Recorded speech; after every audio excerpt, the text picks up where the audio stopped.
Todos esses sons foram feitos com plásticos retirados do oceano.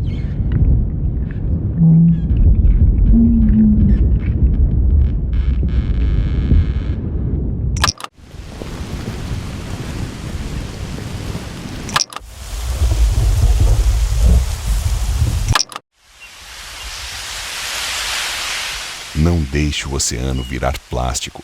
Ouça o álbum Sons do Futuro Oceano em todas as plataformas de streaming.